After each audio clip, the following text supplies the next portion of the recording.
Le maire de Montréal met fin à une tournée en Europe pendant laquelle il a multiplié les rencontres au sommet. François Cormier l'a accompagné là-bas. Une visite assez chargée, François, mais qui s'est plutôt bien déroulée pour M. Coderre. Oui, d'un côté, le maire Coderre fait parler de lui aujourd'hui. Ce n'est quand même pas banal que le maire d'une grande ville canadienne se rende au Vatican pour tenter de convaincre le pape de venir chez lui. D'un autre côté, en acceptant de rendre publiques les démarches, eh bien, le maire prend en quelque sorte la responsabilité de l'échec si jamais le pape décidait de ne pas venir au Canada. Or, le maire Coderre a bien pris soin de mentionner aujourd'hui que ce n'est que la première étape, qu'il faudrait que d'autres lui emboîtent le pas, notamment les gouvernements du Québec et du Canada, qu'ils fassent aller en quelque sorte leurs relations diplomatiques.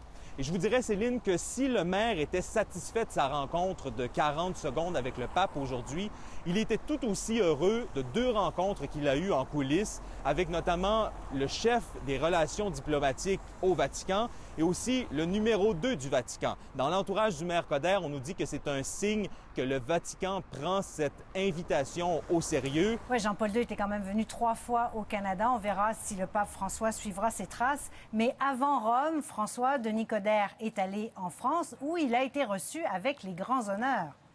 Un maire étranger reçu à l'Élysée, ce n'est pas tous les jours qu'on voit ça. Le maire Coderre en est très fier. Il faut dire qu'il y a tout un contexte qui entoure ça. Le maire avait reçu, souvenez-vous, le président Hollande cet automne à l'Hôtel de Ville de Montréal, alors que le président n'était pas très populaire chez lui. Ça avait été un geste apprécié. Et aussi, le maire Coderre a rendu hommage, a organisé une démonstration de solidarité aux victimes de l'épicerie Hyper Cachère et du Charlie Hebdo au mois de janvier. Et ça aussi, c'est un geste qui a été remarqué. Donc, sa visite en Europe arrivait à un bon moment. Il en a profité pour annoncer un sommet des maires des grandes villes dans le monde sur le vivre ensemble. Comment faire cohabiter des gens de différentes religions, de différentes communautés. Il essaiera de convaincre le plus de maires possible de venir à Montréal en juin.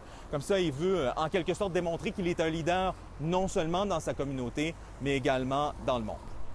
Il aura fait parler de lui, il aura fait parler de Montréal. Merci François. Au revoir.